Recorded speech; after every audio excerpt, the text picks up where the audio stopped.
Asante. Kidumu Chama cha Mapinduzi. Kwa majina naitwa Baraka Goma, ni mwanachama wa Chama cha Mapinduzi ndani ya wilaya ya Ubungo.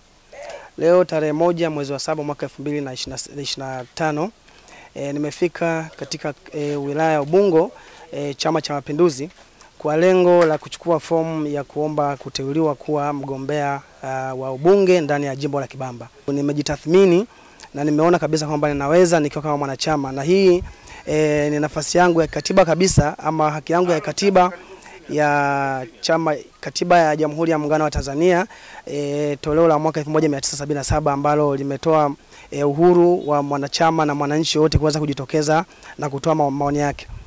Kwa hiyo nipende kumshukuru Mwenyezi Mungu kwa nafasi ya kipekee kabisa, na naomba Mwenyezi Mungu aweze kunitangulia kwa sababu nina mambo mengi sana ambayo nitakwenda kuyasimamia, ikiwa ni kusimamia utekelezaji wa ilani ya Chama cha Mapinduzi na kuunga mkono juhudi za Mheshimiwa Rais Dr. Samia Suluhu Hassan. Asante sana.